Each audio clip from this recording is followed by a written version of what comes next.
Wake up, 49ers fans. You wake up victorious after 1 week of football. Monday night could not have gone much better for the San Francisco 49ers, and it's great to have you here. Damon Bruce, Larry Krueger, we're brought to you by Sam's Chowder House. And boy, Larry, that win last night was brought to us by an offensive line that got its job done against the vaunted Jets defensive line and Jordan Mason. Man, the night may not have ended the way you wanted it to, because there's some weird bad feelings around that press conference. But boy, everything before that was just spectacular. Hell of a night for Jordan Mason, Dominic Purdy, and the 49ers. Larry, good morning. Yeah, good morning. Good morning, Damon. Good morning to everybody. Welcome to the first regular season edition of Wake Up as we come to you in this spot right after 49er football the next morning. First thing, we're going to be here every morning after every Niner game this year. So welcome to Wake Up. Join us. Hit like and subscribe right here. Hit like and subscribe on Damon's channel. And you know, we're going to be doing this on both channels every Monday. Usually every Monday, but it'll be, of course, on Tuesdays after Monday night games like we're doing today. It'll be Friday after Thursday night games like later this year, so on and so forth. A couple quick ones before we get into it. Raphael 46562 Niners. Good morning, Damon, Larry, and everyone. And, of course, Raphael with his customary like and subscribe. And please do, everybody. You can set a clock to that. That man is loyal. Thank you, He's awesome. He's awesome. And, basically, if you hit like, that just helps the algorithm. More people find the streams, and that's really cool. And then if you hit subscribe and click that notification bell anytime I go live or Damon goes live, you won't have to miss any of it. And Raphael also says, Happy Victory Tuesday, everyone. And we have one question up front, or one comment up front that made me laugh. Everyone's worst nightmare said, Larry Krueger, you said that CMC looked you in the face and said he was going to play. I didn't just say it. We actually put the video out on YouTube. You can go look at it yourself. I mean, he was asked a direct question on Thursday. Are you going to go?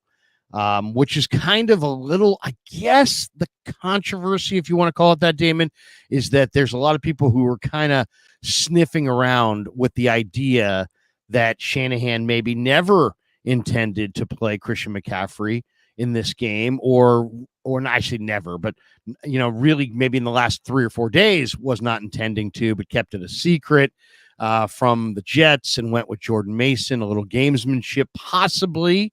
But the NFL has very strict rules about injuries and how they're reported and so on and so forth. And so the kid found himself in kind of after the greatest game of his NFL life. He should have been joyous. Instead, he was crestfallen because it seemed like his ass had gotten chewed by somebody on the Niners side for him divulging very innocently but candidly that somebody had informed him that he was probably going to start as far back as Friday.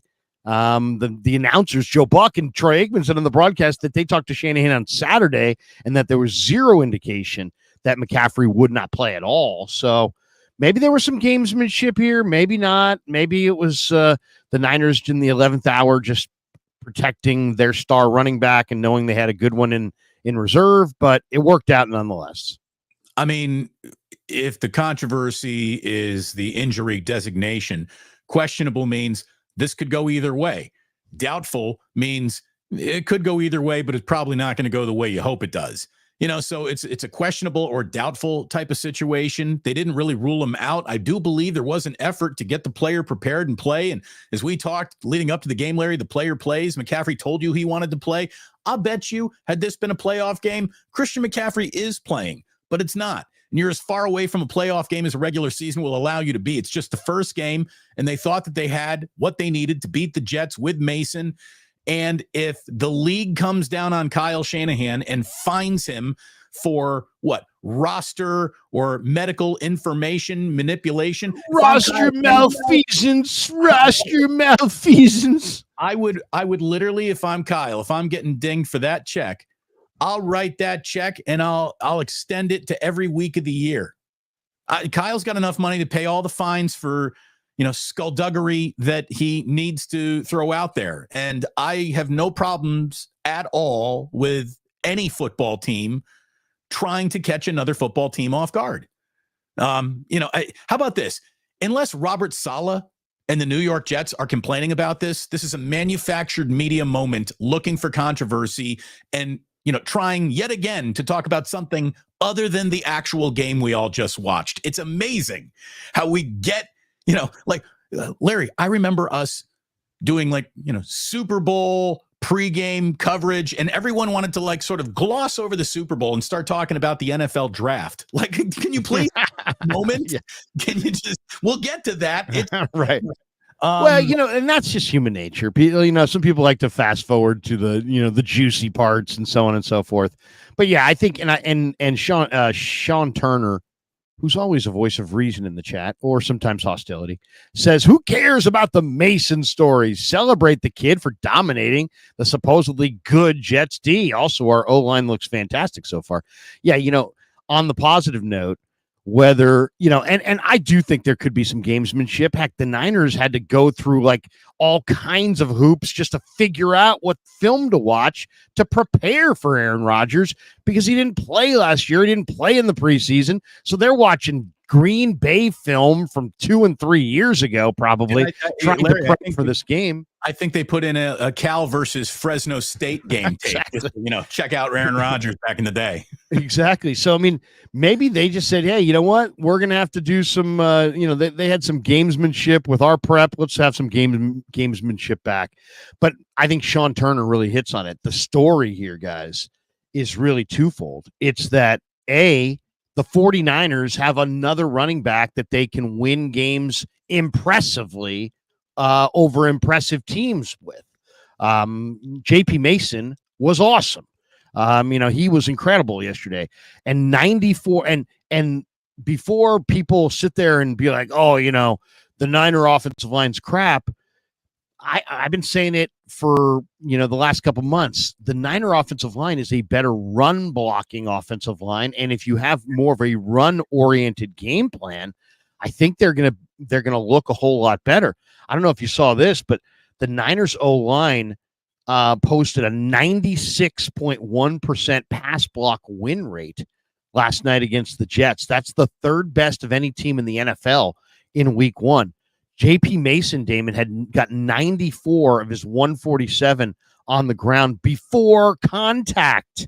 And only Joe Mixon of the Texans, who had 107 yards before contact this weekend, had more yards before contact. So you want to give it all to Dominic Purdy because he's the only new face from the Super Bowl line? Go for it. I talked to the kid in the locker room afterwards. He's very impressive.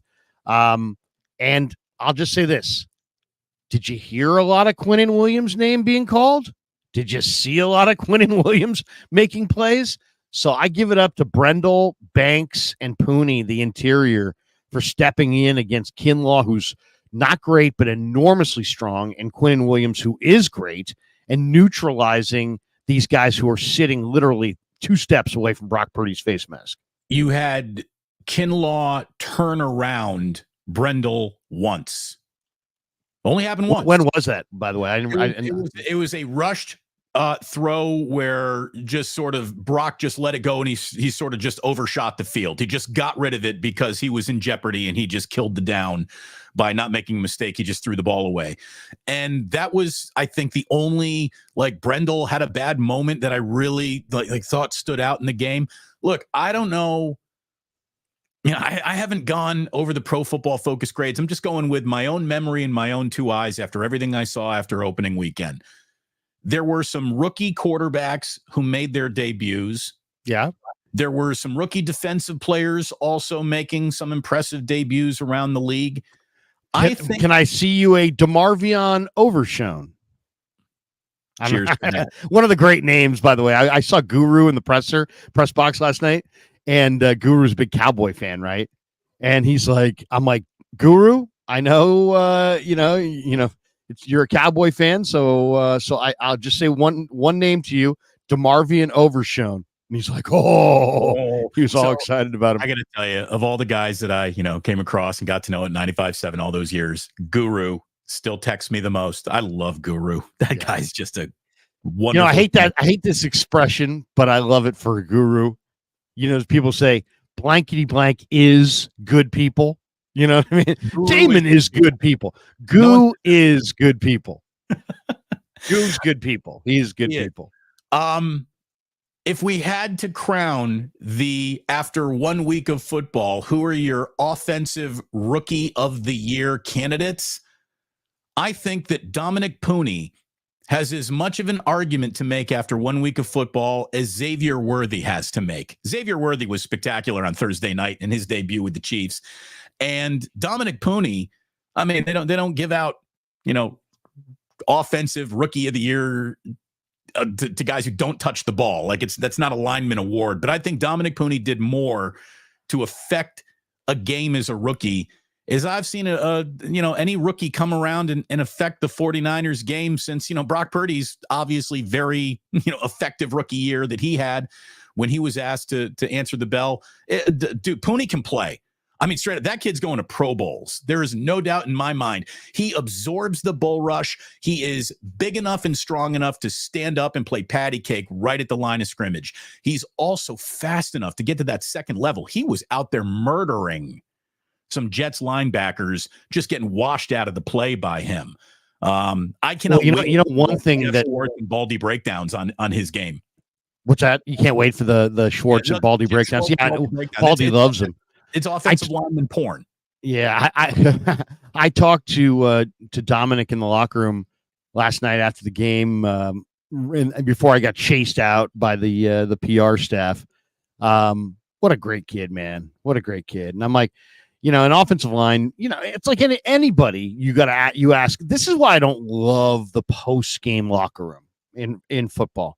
Because you're oftentimes asking guys something, you're asking questions about the war, let's just say, and I'm not trying to be insensitive and compare war to football, but I'm just making for this comparison.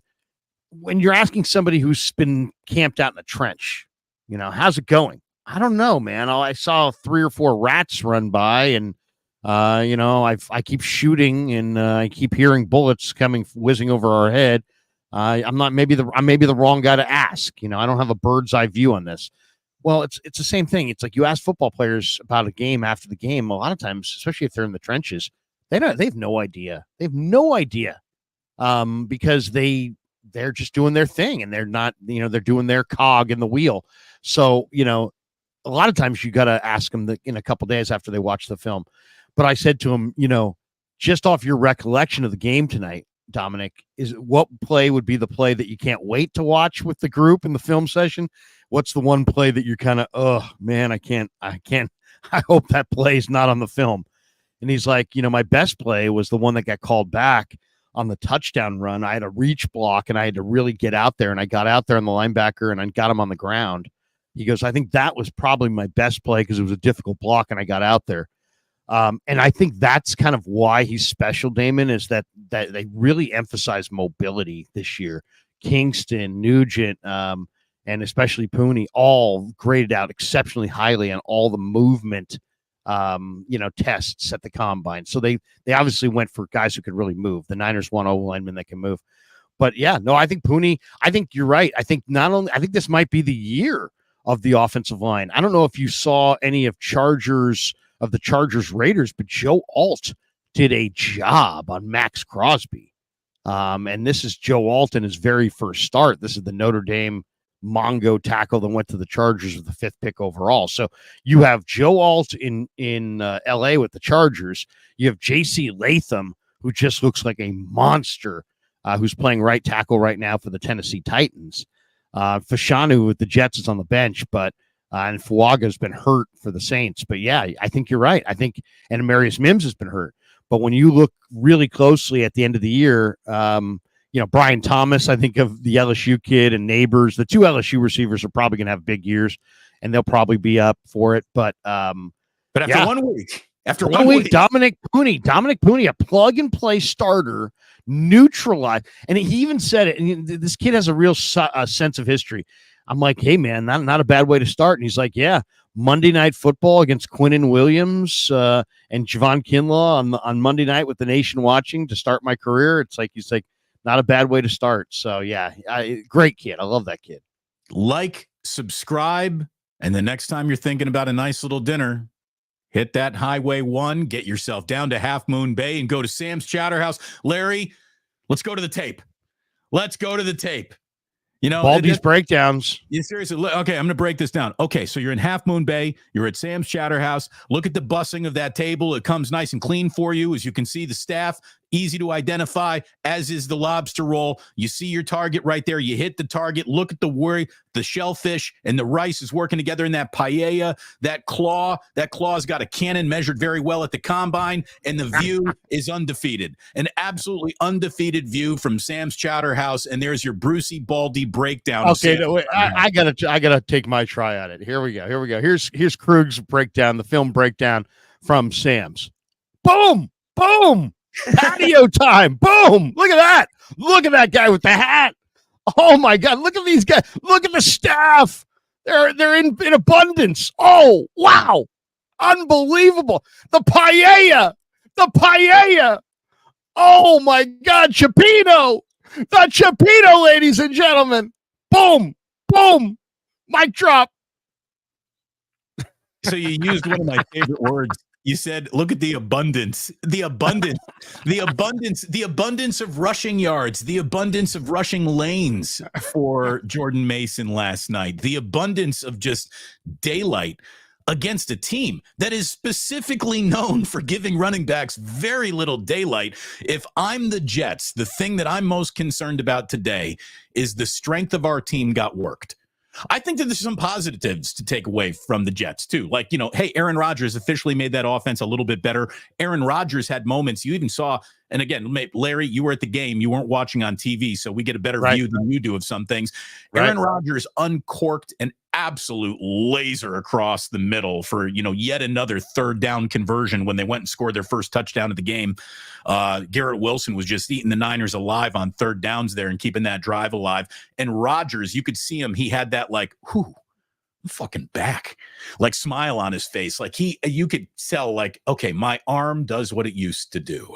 He was satisfied with himself. And I think Aaron Rodgers is going to make the Jets better, but their biggest red light is the strength of their team got exposed and got beaten. The 49ers had over 100 rushing yards in between the tackles like that. I don't know if that happened against the Jets at all last year. Well, wait a second here. The Jets last year, the Niners did what exactly I said they were going to do. Exactly what they were going to do. I said the Jets have the awesome defense. Pro Football Focus, Damon, ranked their defense last year number 1 in the NFL. When you look at their metrics and their numbers and you went through their, the statistical profile of the New York Jets, it was all top 5, except when it came time for what do they do against the run. And against the run, they were 25th against the run. So it was going to be a run game plan. I'm looking at their stats. They last year, this is what they were defensively. Amazing if you think about it. They were 3rd in total D. They were 2nd in pass D. And they were 25th in rush D. So the 49ers, whether it was CMC or Mason, they were going to run it at this Jets team. And I thought that was the way to go.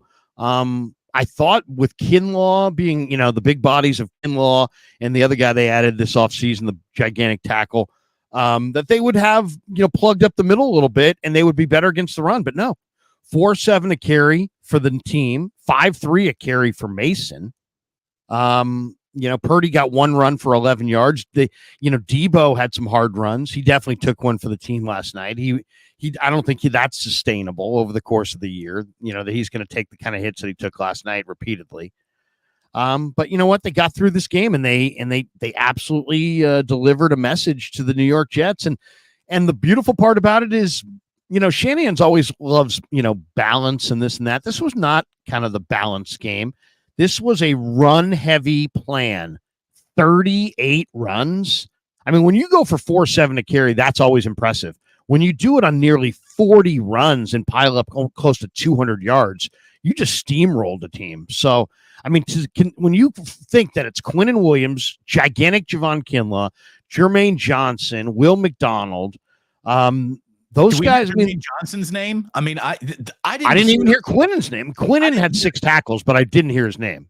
The only Jets names I heard. Oh, he had 3 tackles. Aaron Rodgers, Breece Hall, and and Garrett. You know, I mean, that's it. The 49ers did a good job laying down on the Jets' best players all night long. They really did. And they were 3 sacks, 4 hits on the quarterback. That's good numbers. Those are good numbers. They were in control all night. They controlled that game pretty much all night. And, you know, Larry, you and I, right before we came on, we said, we're not going to clobber you with stats. Like sports talk radio, whatever this is on YouTube, like it's evolved a little. Like you used to come out the next day and you would pour through a box score like it was a wine list and you're trying to figure out what pairs well with what course. Like everyone's got the same access to the stats that we have. So we're not going to clobber you with stats here on the show, but there are a couple things. First of all, do you have any complaints? Do I have any complaints? A singular about this morning show? No, not this show. Do you have any complaints about me, Larry? Am I doing anything wrong? Do you have any complaints from last night's game? Because my complaint department, I think, is about as tiny as it's been as a week one, you know, observer. And this is coming after, you know, they've lost some week one games recently. I got no real complaints. You know, didn't love not going for it on 4th and 1, but I understand, and I don't really have a problem. I didn't understand it. What do you explain it to me? Because I didn't understand it. They went from going up 2 scores to being up 2 scores. I mean, you could have put the thing away with a touchdown. You're right there. Step on the fucking jugular, man. Go for the touchdown. I think they might have, but right before that play, the 4th down play that they didn't run, they kicked the field goal on was run. You had Trent Williams coming off the field. Trent Williams was coming off the field. He went back to the locker room. He got an IV. Lisa Salters told us, you know, he's not hurt. He just needs some IV there. And I think had he been in the game, the play is maybe different. I would look at that the other way. Like maybe Trent can't play anymore tonight. Let's go for the kill here. Let's go up 3 scores and put this thing on ice. Hey, that's fair. I mean, that's fair. Yeah. If you want to put that as in your complaint department, I'm not going to argue that that's your complaint because I thought it was a little odd in the moment. But I also thought it was a survivable moment if you just elect to take the field goal here. I get it. Like, it's no problem. You've controlled the game. I also thought even if you went for it on 4th and 1 and came up short, you're leaving the Jets with 95 yards, and that's a good thing too. So that's it. I think the only other element of any complaint department that I would have about this game, and it's funny to say because we always talked about like use Jordan Mason more. Jordan Mason got overused in this game. Like Kyle treated him, with overused, but Kyle treated him like a rental car. Like you treat your rental car, you smack your rental car around. You don't give a shit about your rental car. You just, you know, you drive those things hard. You put it away wet. And you don't give a shit. Stealing that, by the way, later today. Kyle used Jordan Mason like a rental car. That's good. That is good. He did. He used him like he drove it hard. I'm never going to get into this car again. I really don't care about, you know, its 100-mile checkup or anything like that. Fuck it. We're just going to roll until the wheels come off. I thought that there was an opportunity to get Patrick Taylor a little bit of run just to take a little edge off of Mason. I mean, Mason had a workload that he hasn't seen since high school. Mason had a workload. He had 28 carries for a career high 147 yards. He had his touchdown. His 28 carries, by the way, is the most. Now, this is where you're like, Jesus, Kyle, back off just a little. Mason's 28 carries is a career high for him and the most by any 49er running back since Frank Gore toted the rock 31 times against Cleveland like a million years ago. So, I mean, Kyle hasn't even used Christian McCaffrey as liberally as he decided to drive his rental car last night. So I thought that maybe is a complaint department. But again, it was a spectacular night for Mason. He's no worse for wear. You know, he's been waiting for a night in a moment like this. And so that's great. But that's it. My complaint departments are that 4th down play, kinda, and maybe Mason was overused a little, especially if there is some skullduggery going on here and McCaffrey's got an injury that's a little bit more serious than they want us to believe, and he is going to be out in week 2, why burn this guy's candle wick all the way down to the nub in week 1? I just thought, come on, Kyle, you know. Okay, let's lay all of our cards on the table. I had many concerns about this 49er team coming into the year. My many concerns, and I voiced them on all these streams and videos that I do all the time. I wasn't really sure about the offensive line. Wasn't really sure if they had upgraded the offensive line, you know, or really upgraded Damon either line. That was like my main question personnel wise. Is the D line better than it was last year? I know it's different. Is it better? Is the O line better? It's pretty much the same except for Purdy. Is it better? So I think that was my first question, and I think we got the answer. I think we got both answers. I think the O line is better.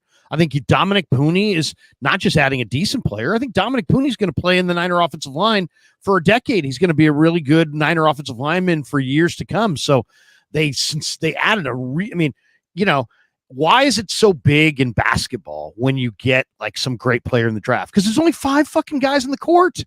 And why is it so big when you add one really good offensive lineman? Because there's only 5 linemen. So you're like 1/5 better. You're 20% better if you've upgraded. So they upgraded their O-line. They're better on the O-line. But the other question, and I thought it was a fair question, and I don't think I saw an answer all summer in practice or in the games, is Collins and Elliott and Floyd better than the guys that they just, got rid of?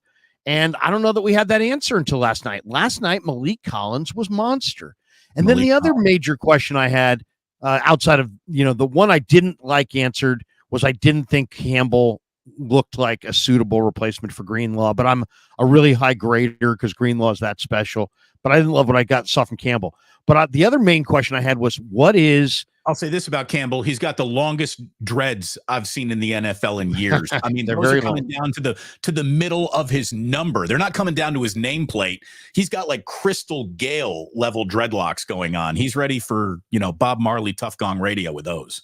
Yeah, well, he's lucky that he's the attacker, the linebacker, not the running back. Otherwise, he'd be pulled down by that thing.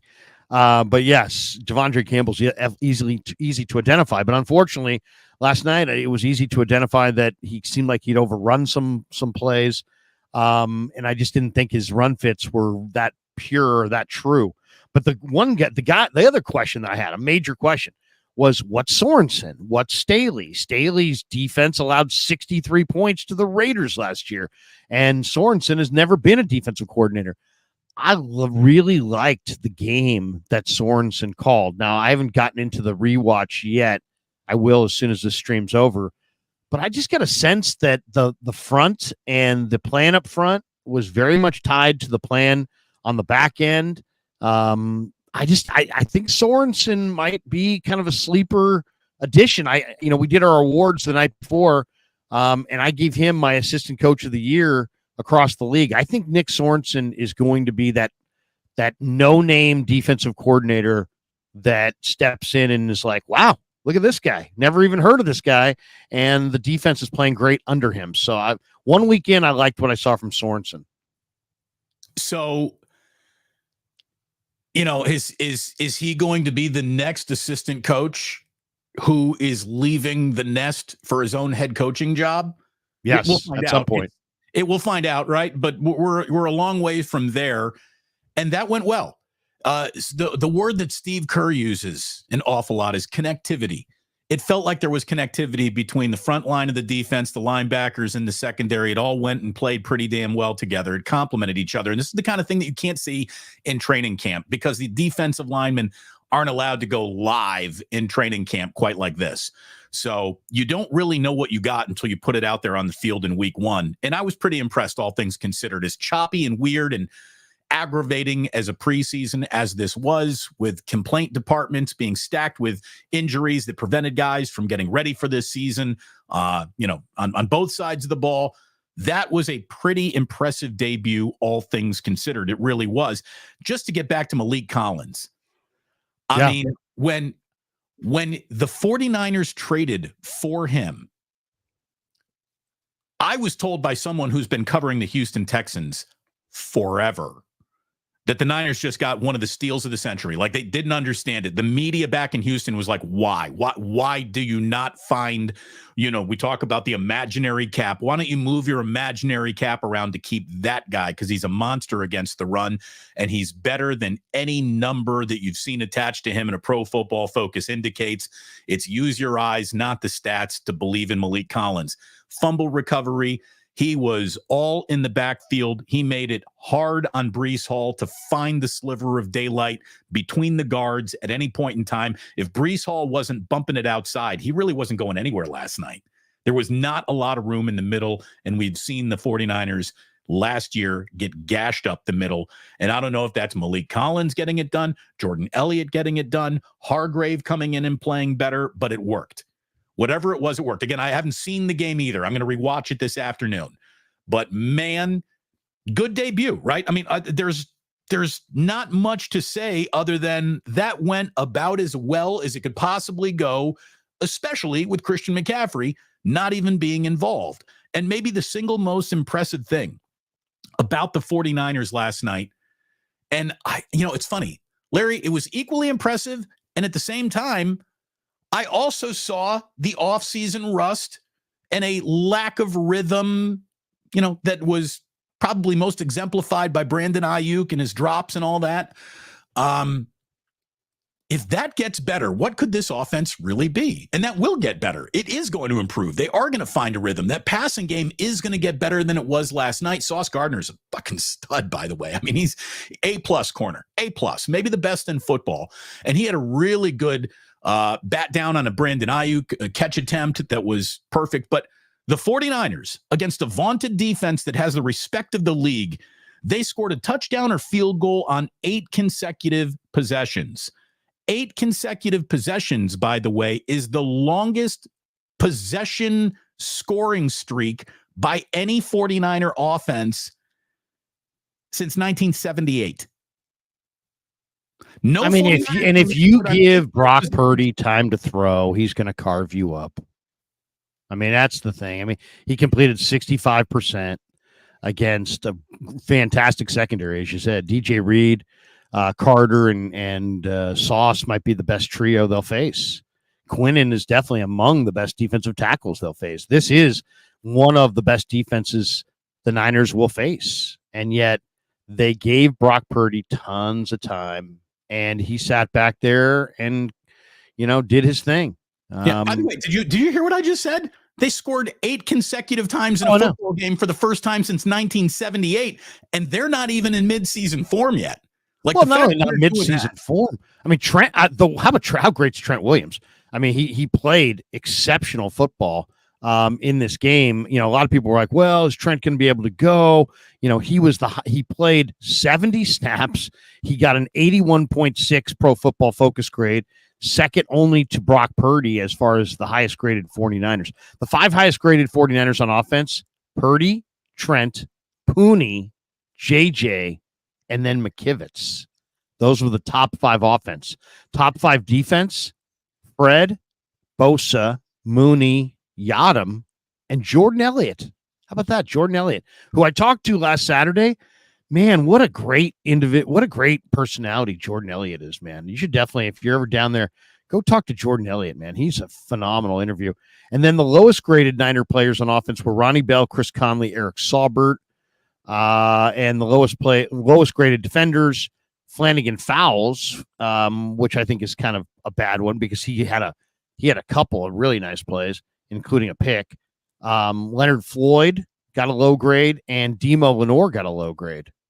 So I'm a little surprised by all those 3 because I thought those 3 guys played particularly well, actually. This is one of those use your eyes, what do you know, Pro Football Focus grades. Interesting, but not the compass that points true north all the time. Because I thought Lenore played really well last night.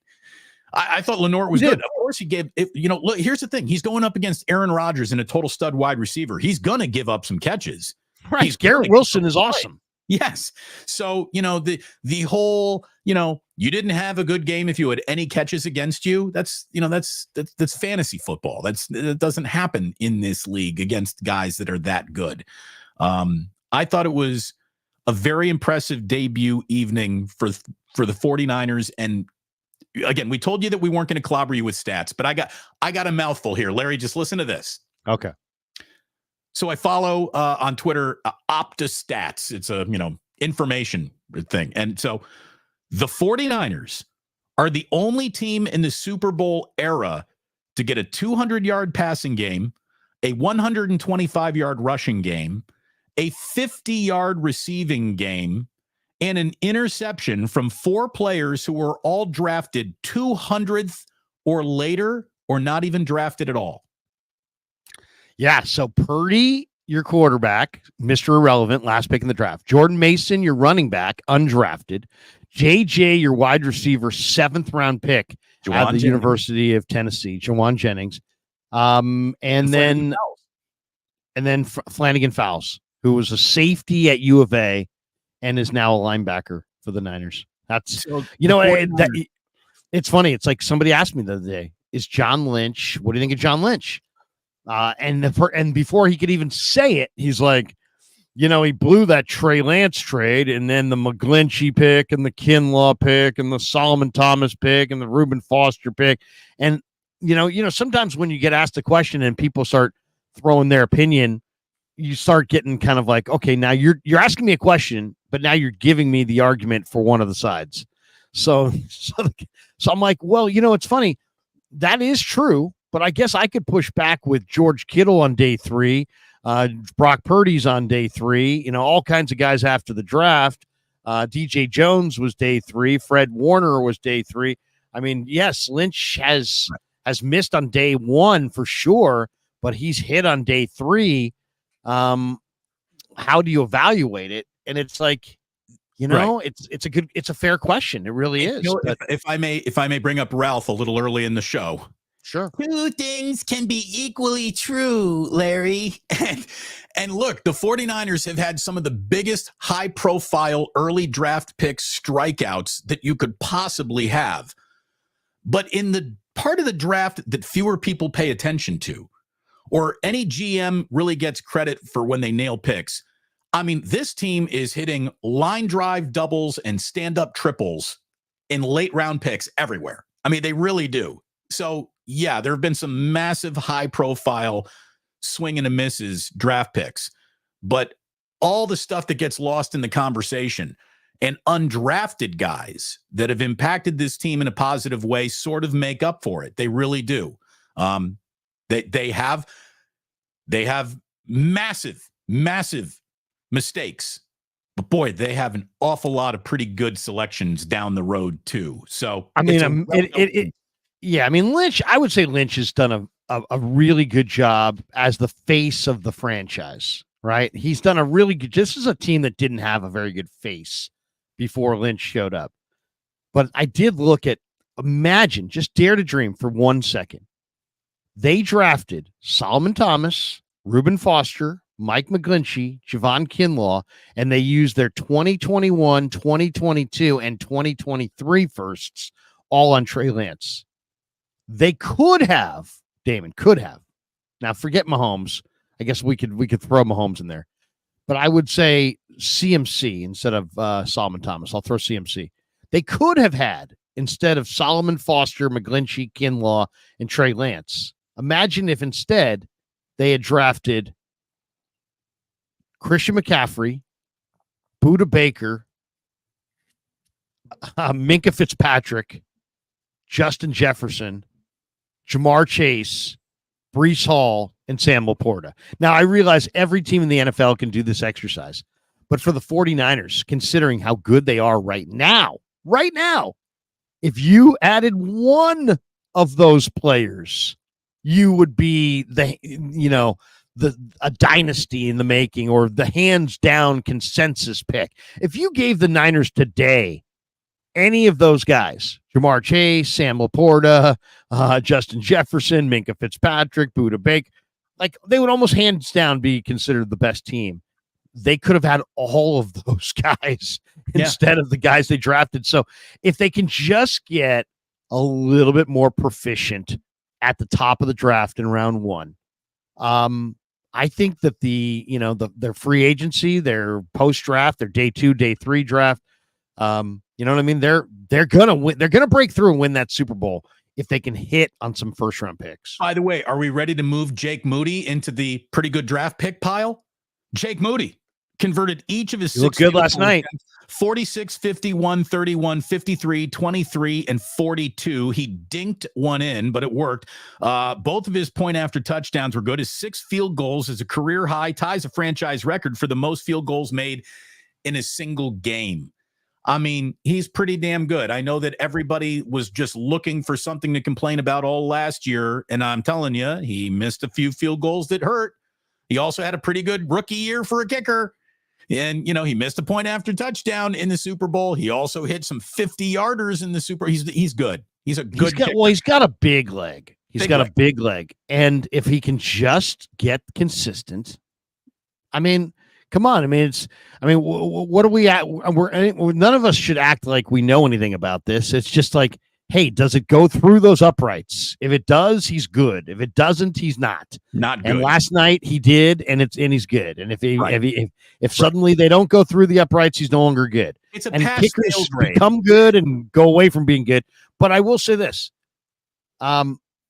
you don't want to use a 3rd-round pick on a kicker, but it's always great to have a good kicker. You know what I mean? You don't want to use a 4th-round pick on a punter, but it's always great to have a good punter. So the Niners did both. They do have a very good kicker and a very good punter. So, and they're both young. And given that this team has had a little bit of a blind spot on special teams, that's good. I think that's pretty good. Kyle clearly has made a decision. He ain't here for no hybrid kickoffs. He's telling Jake Moody, put that thing into the stands. And that. Why would anybody be here for any of it? Why would anybody not do that? I don't know. I mean, we saw DJ. You saw DJ Dallas take one back.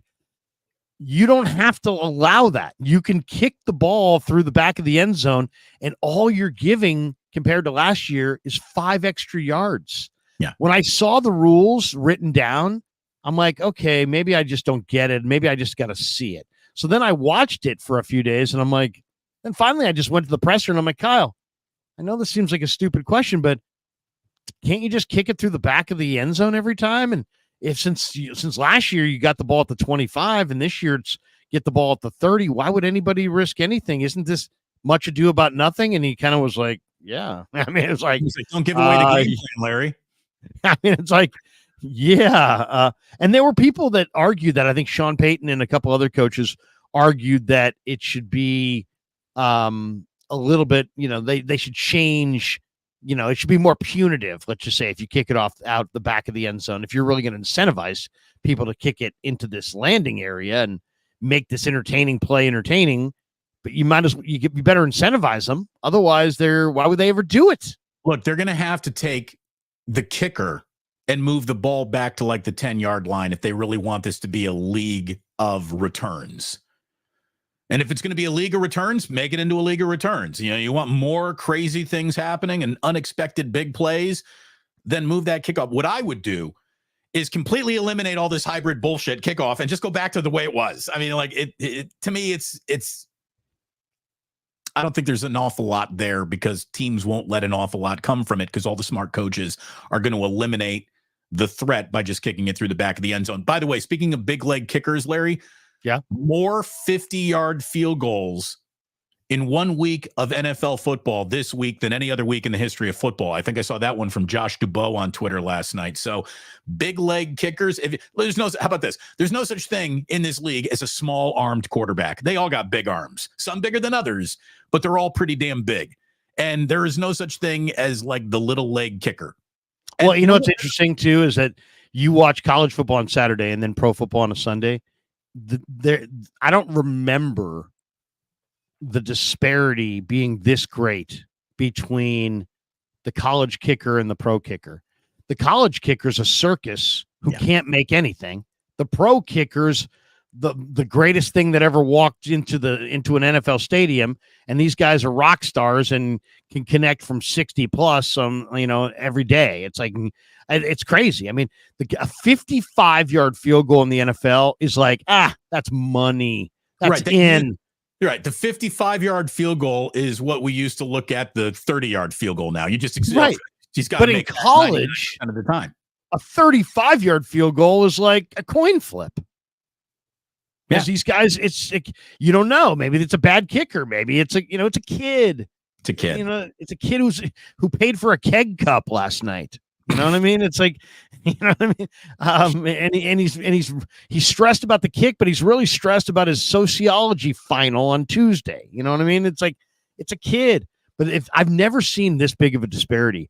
I watched that college games all weekend. The kickers are just a crapshoot. In the NFL, we have gotten so used to, it's like, oh, here they go for this kick. It's like, are you kidding me?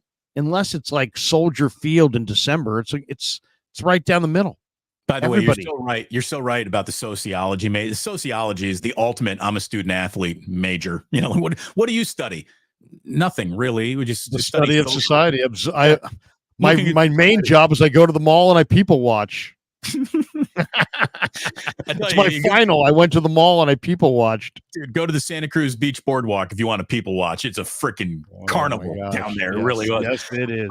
Larry, let's. I see that we got an awful lot of super chats. Instead of saving them all to an end, let's hit them right here. Would like to be acknowledged right now. Let's jump into them. Let's go rapid fire through the supers. Joseph Ernberg. Speed brick. He says, good morning, guys. Could CMC and Mason be our version of Gibbs and Montgomery? Yes and yes. And I've been saying it for fucking 2 years. What was it going to take to get this kid out there? They're a better version of that. So if you like Gibbs and Montgomery behind that offensive line, wait and see what these guys can be. Really? I don't know. I mean, it's pretty close. Gibbs, Montgomery, CMC, Mason. I don't know. That's a coin flip right there. No, neither. You can't go wrong. Let's just say you can't go wrong. Neither one of those guys is in the conversation with Christian McCaffrey. Neither one. I don't know, man. I don't know. I do love you're hitting on two of my favorites in Gibbs and Montgomery. Okay. Scott Donald says national press and even Nick Wright praising Purdy, Mason, and the 49ers. I guess pigs do fly. That's very good. Well, hey, man, if you bring hate today, you're a hater. Ain't no doubt about that. Nathan McFadden, pass intended for Ayuk broken up by tree branch. I didn't. Is he talking about Sauce Gardner? I don't know. Tree branch. I don't know, but I will say this: Ayuk looked like a guy who held out all summer. He didn't look very good. He caught a couple balls. He just didn't. He's just not. He's not in midseason form. So, have you seen Peyton Manning's? So when Eli Manning and Peyton Manning got Bill Belichick on the Manning cast and they got, Brandon Ayuk laying out for the catch that he missed. And you could just see that Peyton Manning was like triggered by this. He's like, this is why you get your contract done and you get your ass into camp. This is why you come into camp. He's like, you sign your contract, get your butt in camp, catch that ball on week 1. He's like, you can't wait till week 3 to catch balls like that. You need to catch that ball week 1. Peyton Manning was triggered by that whole thing last night. Yep, no doubt. Mason Kwok says, I'm giving offensive rookie of the year to Joe Alt, bro. Bodied up Max Crosby. Yeah, I watched that Raiders Seahawks game, or Raiders Chargers game. I put money on the Chargers and the Seahawks against the Raiders and the Broncos, and that worked out well. But Joe Alt did have a really, really nice day against Max Crosby. Also, I will say this: both those Raider tight ends are good. Yeah, look, Joe Alt got pretty much ballyhooed as one of the can't miss draft picks of this last draft. Blue chipper, man. There's an expectation for him to be excellent, and going up against Matt Crosby, he showed that he's got that in him. Dominic Pooney is a 3rd rounder that the entire NFL could have had. And for whatever reason, he falls to the Niners, and this guy played like a top 20 pick. He's great, man. He really did. You know what I said to him yesterday at his locker, Damon? I said, hey, man, ain't no Quinnen Williams hanging out at Kansas games these days, huh? And he's like, no, sir. He's like, give me the no, sir, yes, sir. I'm like, sir, come on, bro. Is my dad standing behind me? I'm like, yeah. Can you drop the sir? But he is a great kid. Have you got what Krueger from anyone yet? Have you been Mr. Krueger by anybody? Sure. Yes. Oh my God, grab a cane, old man. Yeah, when I get the Mr. Krueger, that really gets me. David E says the problem is how badly the Niners handled JP. That's the problem. The kid should have gotten the game ball. Well, we don't know that, guys. I know what you're saying, though. I agree. I basically agree. Somebody change that kid's disposition. What that thing should have been, if I was Kyle Shanahan, is bro, be careful about what you're saying and what you're, who you're saying it to and what you're saying. There's rules about all these things and there's protocols about all these things, and we can't be breaking any of these rules. But screw all that. I love you, big boy. That was the game of your life. Here's the fucking game ball. You're starting in Minnesota, and you're a huge part of this team. And God bless you, kid. Have a great night. Go out there and tie one on, but be safe. Get home safe, and we'll see it. We'll see you Wednesday. But hell of a game, kid. Hell of a game. Because and maybe that's exactly what he said, but we will never know. But you know what I'm saying? That kid he walked to the podium like he had been scolded. He should have been scolded potentially, but he also should have been loved up on because he was literally the best player on the field last night. So I think it's a failure of 49er PR, who's ever in charge of team-wide communication, making sure everybody's on the same page. They drop the ball more than anyone. A player asked a question is going to give an honest answer.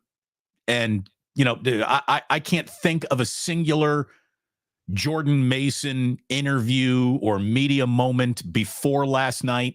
So he hasn't had a lot of experience, right. And the other guys who do are very, very savvy. Right. Not a lot. These other guys are very savvy. You don't realize how savvy a Debo is, how savvy a Juice is, how savvy a CMC is, or a Kittle. These guys get asked these brutally tough questions. They're just a little bit more experienced in how to handle them. And let me tell you, Niners media. I love you guys. The Niners media department has been very good to me. Every time I ask for access, without a radio station behind me, they say, come on in, Damon, you're vetted. We believe in you. And I appreciate that. You cannot let Debo go up to the podium wearing a hat that says fuck on it. Did he? Did he? Big truck driver hat says fuck. You can't do that, man. Come on. It's just somebody be like, Debo, leave the hat in the locker. Fuck. I didn't see that. I was there. Raymond says now it's Christian McMason. Christian McMason. Sure. Sounds awful. Sounds like next month's centerfold in Playboy. Did you see Miss October? Christian Miss McMason. Oh McMason, my God, man. She's something else. Christian McMason. Batman 29. Thoughts on Debo's runs up the middle. Well, I love that one. I mean, didn't he have one in the second half where he went for like 20 yards? Was it third quarter? There was one on a key third down I thought was outstanding. I'll say this for Debo. Debo took one for the team. Ayuk held out, wasn't ready to contribute in week 1. CMC had an injury, and they had to lean on the kid. Well, what did that tell Debo? That told Debo, or Shanahan told Debo, hey, man, we're going to need you to run the ball more from scrimmage today. You're going to have to take one for the team, and he did. So, well, he had 8 carries for 23 yards, 2.9 average, which means he's probably going to be getting the ball less. I mean, here's the thing. Debo was really good when he was catching the entire league off guard. His longest run last night was 6 yards. So I didn't think he was particularly effective at all running the ball. Now he had the rushing touchdown. And oh, by the way, Debo, 5 passes, 54 yards through the air, 8 carries, 23 yards on the ground, and the touchdown. His rushing touchdown was the 20th of his career, which is the most by any player whose primary position is wide receiver since 1960. Yeah. So Debo really is in a class photo of one, just the ability to, be a wide receiver and a goal line level back kind of at the same time. But you got to set up the kind of runs that they utilize for him. I mean, you got to set up an end around, and it has to be set up properly. And the thing is everyone's looking for it. Like the minute Debo's in motion, it's not like, don't pay attention to him. He's a decoy. No, Debo could get the ball at any time, and teams know it, and they're reacting to it. So yeah, it's harder to sneak past. It's harder to sneak past any team in football looking for it because everyone's looking for it. No question. But the guy's in great shape right now, and it's good to see. We got this one from Harold McAllister. Hey, Harold, this is Krug. Was that the horrible trick play they tried to run during the training camp practice? Did not work in the game either. Yeah, and there, that's so funny. There was a trick play in practice, and the media people asked, they said, hey, guys, could you not report on this trick play that we just all witnessed here? And we said, yeah. And then some TV guy who didn't realize and nobody got to him. Hey, how about that trick play that you guys practice where you did? And all the media relations people, Damon, are like, are you kidding me? Like rolling their eyes. Yeah. So yeah, I don't know. I'm not sure if it was the exact trick play, but it didn't work. Well, and again, I saw a couple people, as soon as that play didn't work, they were like, oh, Kyle Shanahan doesn't trust Brock Purdy. Kyle Shanahan doesn't trust his offensive line. Kyle Shanahan. Dude, not every fucking play goes for first down. Like, they tried to razzle dazzle. It didn't razzle. It didn't dazzle. Neither happened. It got stuffed. It got eaten up. And that happens sometimes in football. Had that play popped for a 30-yard gain, everyone would have been like, oh, Kyle, he's fucking got it. Here's a better response. Hey, dumb motherfucker. You're ripping a coach that has an offense that just put 32 on the board against one of the best defensive teams in pro football at full tilt. Right. Full Sauce, full Quinnen, full DJ, full Mosley, full everybody, and 32. So Kyle Shanahan's a moron. Kyle Shanahan's a jackass. Kyle Shanahan's this. Kyle Shanahan can't do that. Kyle Shanahan's offense without Christian McCaffrey, but people are always, oh, well, what's Brock going to do if you take Christian away? Krueger, you're always talking about Brock. You're not talking about what his stats were when Christian was added. Like, if you took Christian away, suddenly Brock is just shit on a shingle. Well, guess what? Brock's pretty good too. And they got other guys. And the line that's been ridiculed played pretty damn well against a really good line. And you know what? Shanahan, who's this ridiculed offensive coach, he's a pretty good coach. You know what I mean? So what you're telling me is Kyle sucks and the offense was bad on a night where they had 400 yards of offense and punted once? Right. Is your argument? Against the Jets, who PFF says is the best defensive team in pro football. Right. If your argument was that wasn't good, you shouldn't be making arguments. James Foster, Debo got more carries than I would like to see. I think that's it. I think Shanahan would agree with that. I think Debo probably would agree with that. Cody Van Dyke, Krug, you were making fun of the Steelers for kicking 5 field goals. The Niners settled for 6 and no comment.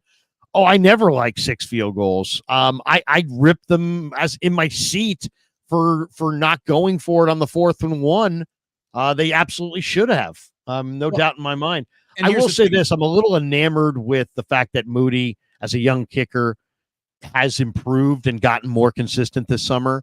So I caught up in that. I was just, the one thing is the Niners are a proven offensive entity that can score 30 a game and has virtually every single game since Brock Purdy has been the quarterback. They've gone for 30 in almost every single game. They don't just average 30. They go for 30 weekly. The Steelers are shit. The Steelers have terrible offense. They've got 3 good young offensive linemen, but 2 disastrous quarterbacks.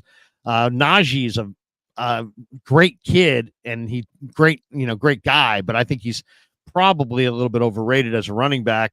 They're a 1 receiver team in Pickens. He doesn't block at all. I don't know. I mean, there's a big difference between 5 field goals and that's it, or six field goals as part of 32 points as well. Exactly. Yeah. So that's a little bit different. If all they had was field goals, we'd be, I'm sure, a bit more critical of it. But again, it was points are at a premium against the New York Jets, right? And they took the points when they needed them, and it all worked out. I mean, they controlled the football game all night long. The only time where I thought, the Jets might climb back into this is when they settled for that field goal late at the end of the first quarter. And, Kyle was looking for that wraparound, so he burnt too much of the clock, I think, and then had to rush a few plays in to get that last-minute field goal. But, Matt Mayoko brought this up. I thought that this was pretty interesting last night, that let me see. Let me find this again here. Where is it? I'm sorry. I should have had this before I started talking. Okay, let me read this one from David here. He says, when did Kinlaw become a good run stopper? He was second team on the Niners, and he's starting for the vaunted Jets D. He put on 30 pounds of weight. He started for the Niners last year, by the way. Kinlaw started a lot of games last year for the Niners, I believe, at defensive tackle. Did he not? I know they have Hargrave and Armstead, but I know Kinlaw played a ton of snaps last year. And he's last night, Larry. Yeah. From the end of the second quarter to the beginning of the third quarter, the 49ers held the ball for 12 minutes and 32 seconds of game action. The Jets only had 1 snap 4 seconds for a kneel down at the end of the half in between those 49ers possessions. So Kyle, like that's what Kyle's dreams are made out of. He that wraparound last score of the first half, first score of the second half, killing clock, time of possession, keep away.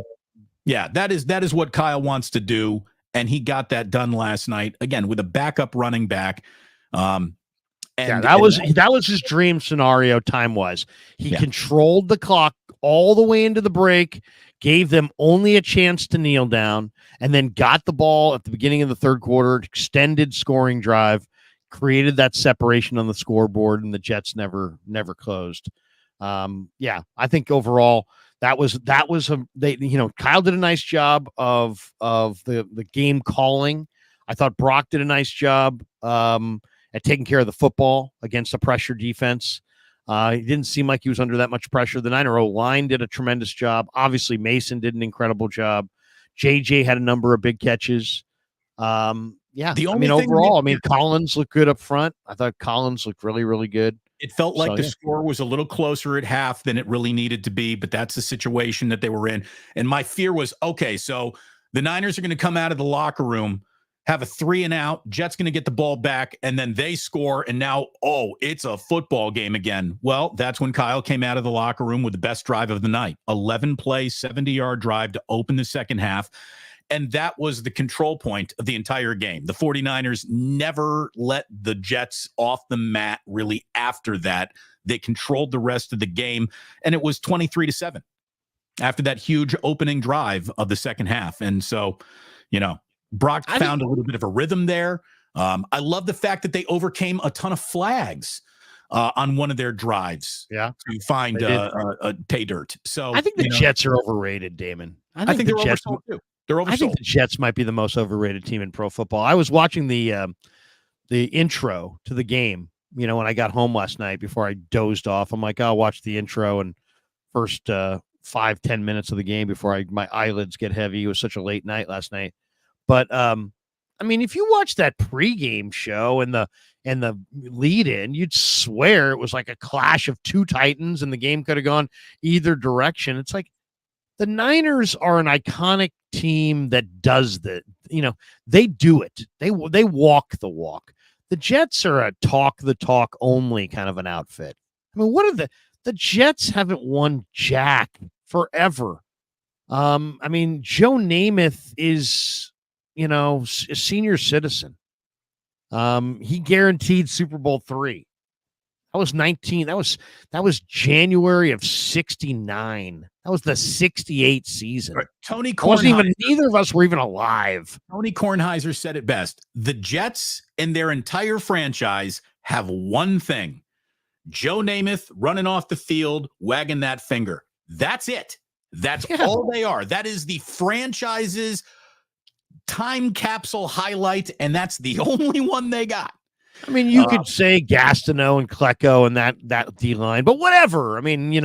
It's just they're the most overrated team consistently in the NFL, I think. Even more so than the Giants, who are also overrated. But the Jets are just like, people talk about the Jets. Literally smart people, Damon, were talking about the Jets this week, like, hey man, they got a really good defense. Now they get Rodgers back, and they're absolutely a Super Bowl contender. No, they're not. I'm like, what? They're absolutely a Super Bowl contender? Oh, I'm sorry. I thought the Chiefs and the Ravens and the Texans existed. I thought the Niners and the Eagles and the Lions existed. It's like, they're not a Super Bowl contender. They've got a great defensive tackle. They've got an awesome long-armed corner. They've got a really awesome receiver. And they've got a nice running back and a good old quarterback. That's it. The rest of that team's just totally forgettable. Let's finish these super chats. And there are two more players that I think we need to highlight, and we really haven't talked about them yet. Goldhouse, does anyone note how trash Jets run D was last year? Yeah, they were 25th in the league. Talked about it all week. Goldhouse says Lynch saw so much in Purdy, he took him dead last. Well, I don't know that Lynch saw anything in Purdy.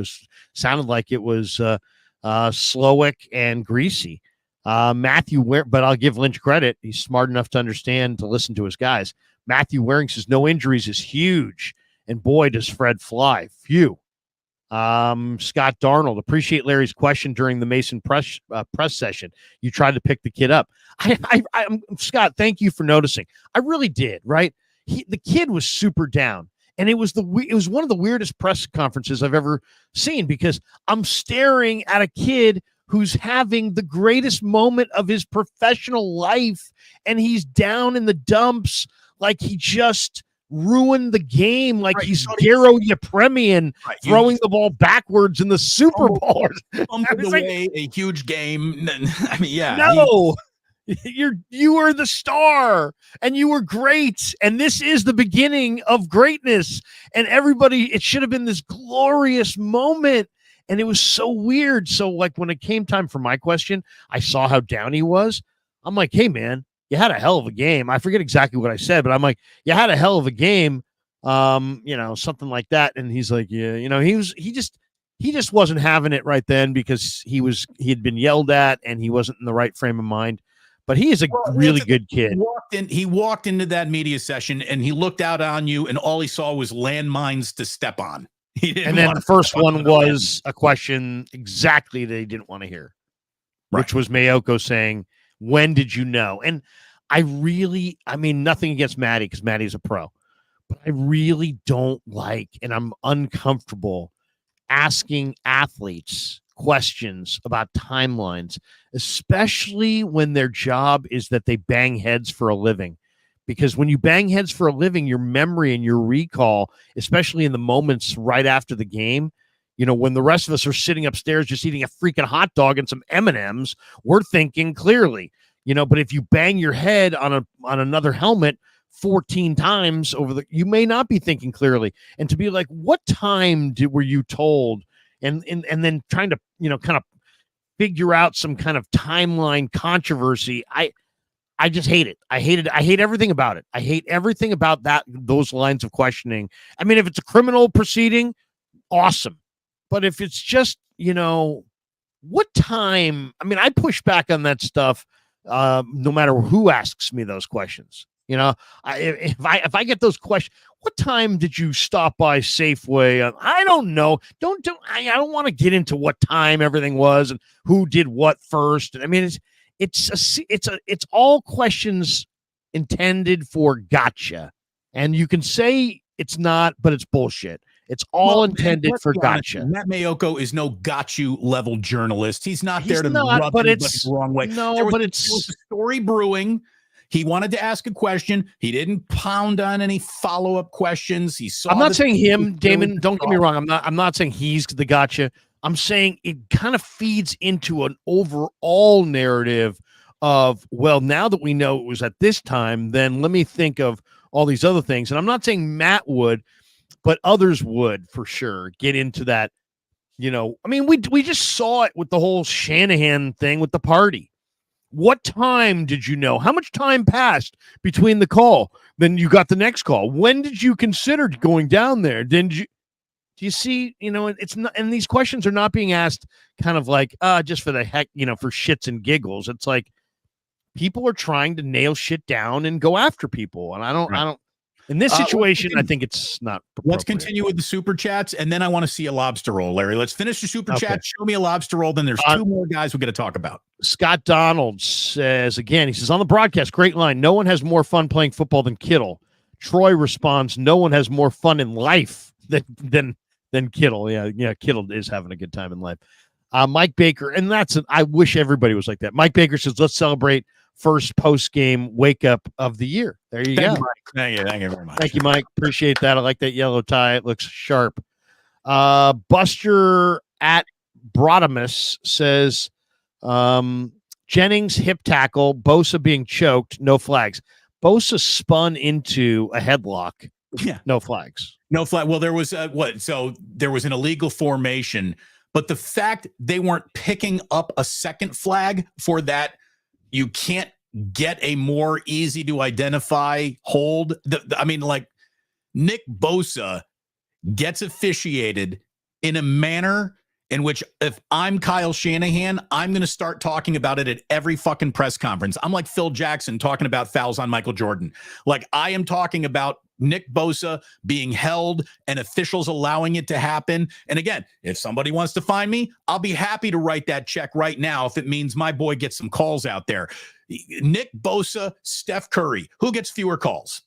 That offensive lineman hugged Bosa harder than my grandmother hugged me at my college graduation. It was ridiculous. See, Grandma didn't ridiculous. So cold. Congratulations, Larry. It was grandma at that college graduation. Fan man 8102. I think Warner should have been nicknamed the Predator. The Predator. Okay. Well, fan man, thank you very much for the super chat. One of the two guys that I wanted to talk about was Fred Warner. And since he's brought up right now, 7 tackles, a forced fumble. He now has the second most forced fumbles in the history of the San Francisco 49ers, with 12 of them on his still very young career. Punched it out, too. He really punched it out. Peanut punched, Larry. Peanut punched it right out. Only is that from Peanut Tillman, by the way? Yes, it is. Okay. Only Hall of Fame linebacker Patrick Willis has more forced fumbles in the history of the San Francisco 49ers than Fred Warner. So Fred's great. Special. He is special. He is, I think, quickly drifting into the lane of future Hall of Famer. That's where Fred Warner's going. I think Fred Warner goes to Canton. I think so too. First of all, it was awesome to see Frank honored last night. Frank needs to go to Canton first. Patrick Willis got in there appropriately so. It always amazes me on the Canton thing, how some guys have amazing careers and can't get in. Other guys have amazing careers that are cut short and they get in. Like Patrick Willis had a great career, but I mean, we'd all agree that it was cut dramatically short because of injury, and yet he still made it in. I mean, he was that great and he deserves to be in. But you know what? If we're going to do that, if we're going to have guys that were great for a short amount of time getting in, then where's the fuck's Roger Craig? Roger Craig was the 1988 NFL Offensive Player of the Year. Roger Craig was the best player on the field when the best 49er team, the 84 Niners, beat the Miami Dolphins in January of 85. He had 3 touchdowns in the game. He probably should have been the MVP. They gave it to Joe Montana. Roger Craig is the first guy to ever reach 1,000. He was an all-pro fullback. He was an all-pro halfback. He was on the all-decade running back list, and he's the only all-decade running back in the last 30 years who is not inducted into the Hall of Fame. I mean, come on. I love Frank and all these other guys, but I mean, I love Frank, but Frank has yards and will get in because he's third all-time. But I mean, if you had 1,000 Niner fans here who were old enough to have seen Frank and Craig, I mean, Craig was the better player. Craig was the better blocker. Craig was the better receiver. Craig was the winner. Craig did it on championship teams. Craig was awesome. He's an evolutionary step in the history of the position. Running backs were expected to do one thing. Roger Craig comes along, and now they're expected to do other things. I mean, he changed the game. Special. He should be in the Hall of Fame, and we all know that. But there's a log jam there at running back. There's a log jam. But a guy like Terrell Davis, who had a very short career, he got into the Hall of Fame. Roger Craig should be in the Hall of Fame. The other guy that I wanted to mention here, Larry, Kyle Juszczyk. Kyle Juszczyk had a hell of a game last night. 2 catches, 40 yards, biggest reception, biggest play from scrimmage all night long for the 49ers. And there were a couple other times where he was just running free and clear with nobody even around him. And, Brock didn't hit him, didn't throw him the ball. But I think Kyle Juszczyk is an underused, valuable weapon in this offense. And I want to see him get more opportunities to make plays. I really do. He's a captain, he's a captain. He's a leader. I'm glad he took less to stay here. All these guys, I mean, let's be honest that, this year is the last best chance for these guys to get that ring that they seek together. George, Bosa, Kittle, CMC, Trent, this whole core of guys that they've had, Fred, Mooney. This, if they're getting the ring, this is the last best chance. I'm not saying it's the last chance, but it's, because you never know where this thing's going. All we know is that the quarterback's going to get paid a lot more, which probably logically means you're going to have less talent, which probably means you're going to take a step back, but maybe not. We'll see. But this year they're loaded, and bring it on. I think they got a great shot. And last night was hey, if last night was the opening salvo, there were a lot of people that thought, hey man, no Trent all summer, no Ayuk all summer, no CMC. The Jets are getting the Niners at the right time. And then the Niners just said, right time this. If you can play that well with so much documented rust to worry about, without your offensive skeleton key in Christian McCaffrey, who unlocks everything, if you can look that good while you're plugging in a rookie offensive lineman, and that's the first thing we see, like you said, the opening salvo, I can't wait to see the other missiles this team fires at the league. And I'm going to tell you right now, if Christian McCaffrey is even a tiny bit sore, absolutely keep him out of that Minnesota Vikings game too. Ask Jordan Mason to do it again. Tell Patrick Taylor, you're going to be getting some carries this week. Tell Kyle Juszczyk, you're going to be involved, man, again. And you can go and win in Minnesota without Christian McCaffrey, which is something I would not have said definitively had we not seen what we saw out of Mason last night. So there's a whole new toy to play with now in Jordan Mason. And I hope that Kyle finds a balance in between using him like a rental car and forgetting to drive him at all. I don't know if you're going to agree with me on this one, Damon. Yeah, no, I agree. I don't know if you'll agree with me on this one, but I don't personally, agree, Larry. I don't agree. For the sake of the argument, I don't agree. Terrible point. Yeah. Modern Sports Radio says Damon will disagree in the next segment. I don't know if you agree with this, but this is honestly how I feel. I think the 49ers last night with that performance were the most impressive team in week one. Now, I know Kansas City beat Baltimore. I know Dallas was very impressive. They went to Cleveland, slapped around the Browns. I mean, really, really kicked the Browns around. And there were some other pretty good. Philadelphia got a nice win over Green Bay. Yeah. There were a couple other impressive teams, but Kansas City to me was probably the most impressive coming into Monday, I should say. But the Niners, with 1 week of their first team offense practice together, Trent Williams held out all summer. Ayuk held out all summer. No reps, no camp at all. CMC could not answer the bell. They don't have really three of their greatest offensive players play. They either didn't have them or they weren't a shell of what they normally are. And they just put 32 on one of the great defenses in football with their number 2 running back, who had his bust out career game, and he's like 23.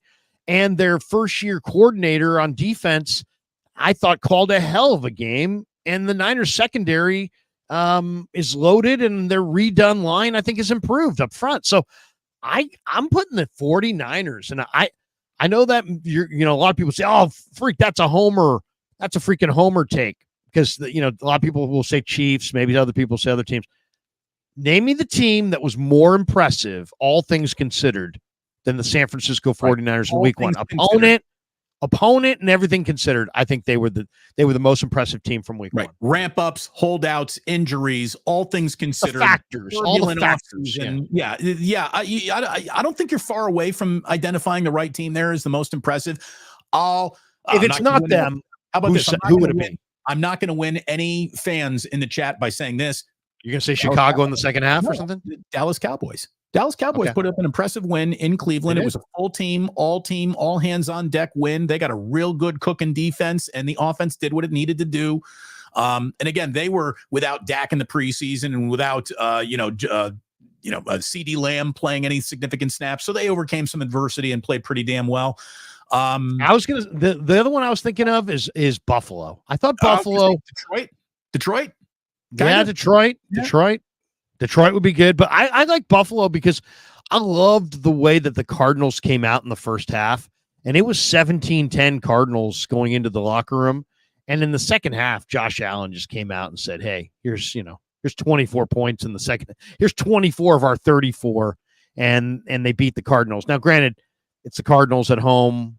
That's hardly the biggest, toughest game of the year. Yeah, the Cardinals came out and showed you they were better than anyone thought. They gave Buffalo everything the Bills wanted and a little bit more. And when James Conner gets rolling, you better look out. Chiefs, Eagles, Bills, Anthony Richardson. I guess some people would say Saints, but I won't throw Saints. Sam Darnold, Dallas, Detroit. But Overtime I would say Detroit. the Niners. Yeah, they're right up there. I mean, they're right up there. You can't say that they are out of that conversation. That's for sure. All right, Ricky, we'll take the last of these supers, then we'll get back to whatever we're going to get to. Ricky Williams says, wait. Show me the lobster roll. I feel like it's been a while since we've shown the audience the lobster roll. We want to thank Sam's for being a part of the show this year. We absolutely love that we have paired this show with a truly iconic restaurant in the Bay Area, down in Half Moon Bay. Look, I mean, just look at it. There it is. Sam's Chowder House. Bam. Boom. Smell it. You can smell the chowder. Freeze this. Look at all those people working. That's the offensive line. There it is. There's the star of the show. There's the paella. Look at that. Look at that. The muscles are open. Look at that satellite dish popped up clam. The cipino, the scallops, the prawns. Thank you, Sam. We absolutely love that you're here. And I tell you what, Larry, we are going to have to pick a day, pick a weekday, pick a weekend someday to go down to Sam's and tell the entire audience who can join us down there on the beach that we're going to go have a little picnic. And it should be an awful lot of fun.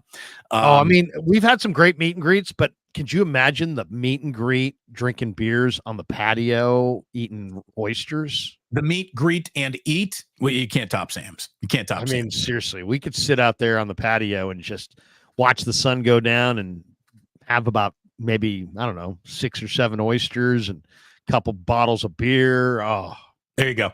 There it is. Get your bibs on. It'll be a bib party. We will have a bib party. Look at that. I already see my seat right there in the front. Oh, look at that. You get the guy mixing drinks in the back, in the kitchen. Rock Eastwood saying Mavericks. Yeah, that big point out there is where Mavericks breaks. Absolutely. That's Mavericks land down there.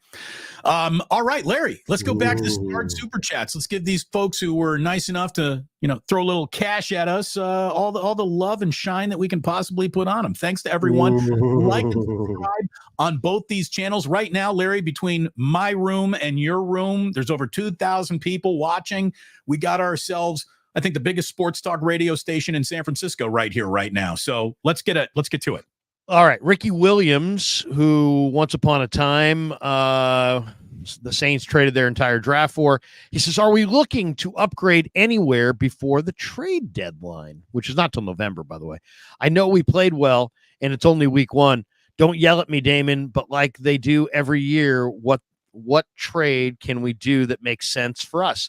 The beautiful part about this, Ricky, is that John Lynch has almost single-handedly made the trade a more fashionable thing. And it's now other teams are copying his formula, which is if you can make an addition in late October or early November that helps you get over the top, like a Christian McCaffrey, or John's done it a number of times. Emmanuel Sanders, Christian McCaffrey. There's probably a couple others that I can't even remember, but I do, it's a TBD, right? It's a to be determined situation, usually predicated by injury. I would say, based on what I'm looking at, that the 49ers will be in the market for an edge rush.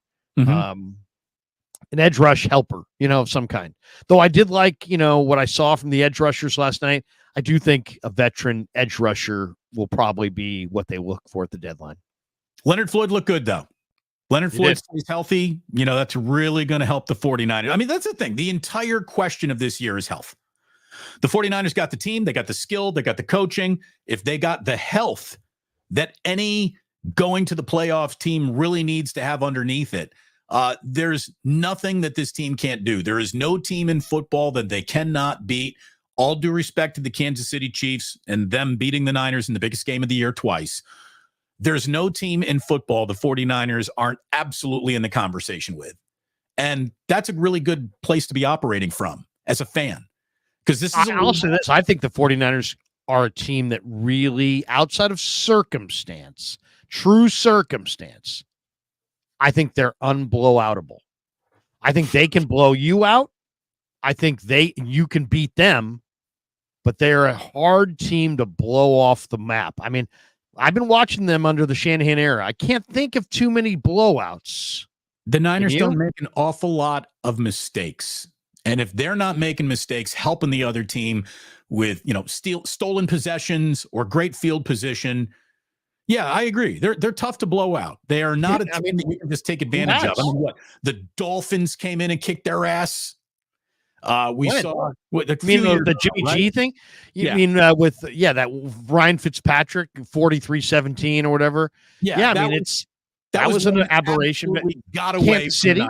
Kansas City beat them bad in the game where Brock played. Right, that game a couple years ago, Brock's rookie year. Jim Molay's in the house. What's up, Jimmy? Jimmy just got married. He's newlywed, if you guys can tell. He looks very happy. Wedding? Was that the Wednesday wedding? What's that? Was that the Wednesday wedding? Yes, the Wednesday wedding. There you go, Jim. Jimmy on a Wednesday. He says, before we go, Sac State Hornets starting the season 0-2. Oh, Jesus. How do the Stingers save the season and compete for another Big Sky playoff spot?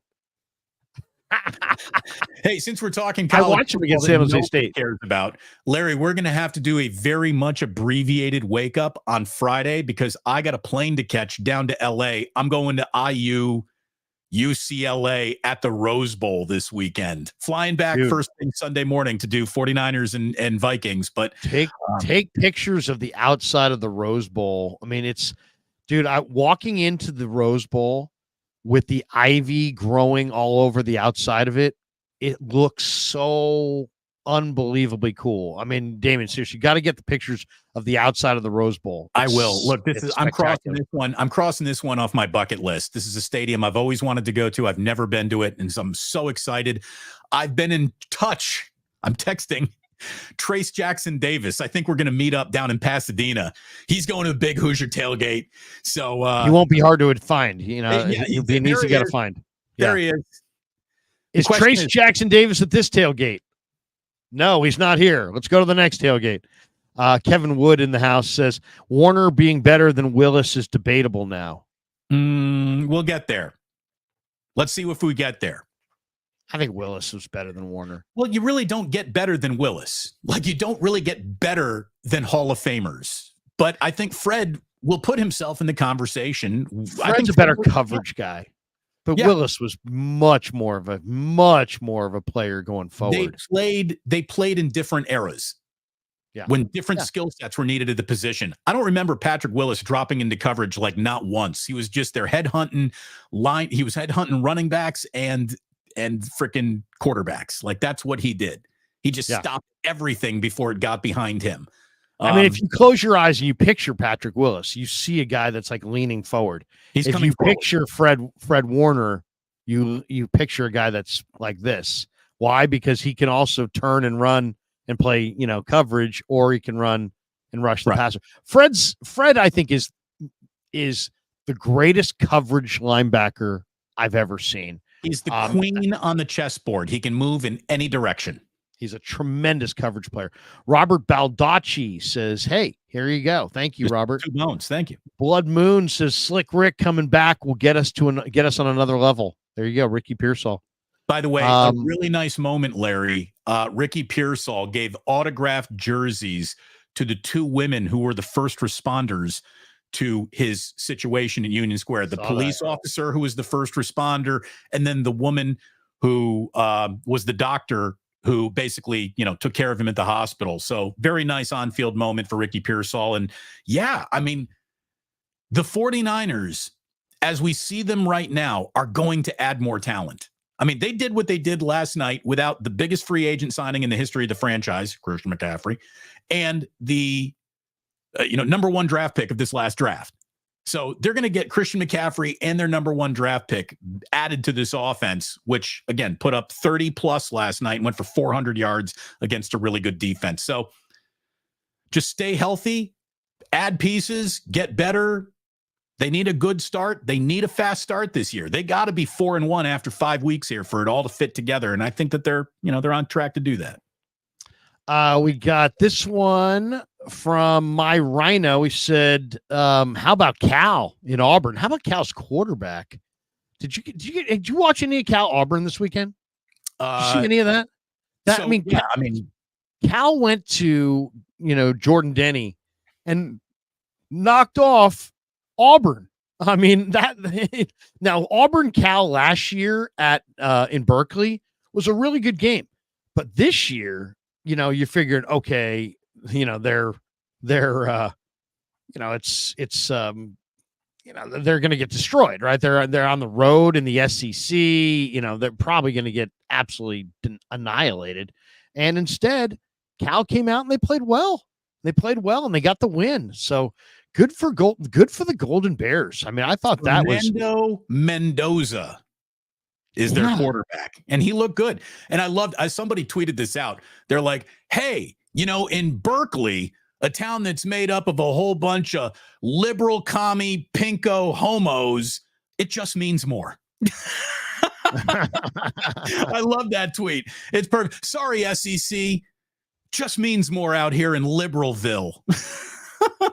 I mean, 21-14, Cal beats Auburn on the road. Fernando Mendoza, 25 of 36, 233, 2 touchdowns. He's also a good runner. He had 5 carries, 12 yards. Look at Cal. I mean, Cal only ran for 2.9 a carry and still found a way to win the game. So good for the Golden Bears. Guido Ravagnani saying Brazil is in the house. Congrats. Great content. Well, oi, tutu bang. Thank you very much, Guido. Appreciate that. Absolutely. So there you go. There's all of our starred chats and super chats for the day. Overall, though, I would say, a very, very solid 49er win across the board. I'm going to be stopping by, I believe, later on today or this morning with let's see, when am I stopping by? I'll have to check my schedule, but I think I'm appearing later today on KMBR, and of course Niners Nightly tonight at 6:00, and it's a YouTube only deal because the Giants are on the radio for a whole nother week here. So we'll be all on. I will not be appearing on any Bay Area radio stations going forward in my career. So, we got an 11 o'clock show on YouTube that I'm really looking forward to hosting. We got some things coming up this week, guest wise, that I think are going to make some really interesting shows coming up. So thanks to everyone for watching. Like and subscribe on both of our channels. Please hit notify on both of our channels. Thank you so much for watching. And again, week 1 could not have fit into the books any better than that, really couldn't have. So congrats to the Niners. They're off to the start that they needed. And good win. Awful lot of fun too. And just, it's so good to have football back, man. I feel normal again. Don't you feel like you got more in your life to be excited about now that it's football season again? Maybe that's a sad statement, but I don't think so, man. I love this. Well, you know what I like? I like the set schedule where it's like, you got the games. It's a little bit of more of a regimented schedule when in football season, because you got Thursday night football, you got Monday night football, you got Saturday college games, you got NFL. So there you go. M. Patel says Larry also said low scoring. Yeah, I went with the under and lost by, I think, a little bit. I guess the over under was why it's called gambling, kids. Yeah. It was, by the way, Bet US. It crept over. Bet US used promo code YouTube 150. There you go. Yeah. But anyway, that's going to do it for us. Thanks to everybody. Thanks to all of you guys. And as Trent Baalke would say, it's good to see the Niners get a win because John Lynch and Kyle Shanahan, those guys are football guys. And Jordan Mason, I'll tell you, man, that kid can run the rock, and he's a true football guy. Imagine how good he would be if he only had one ACL. I see potential in a one ACL Jordan Mason.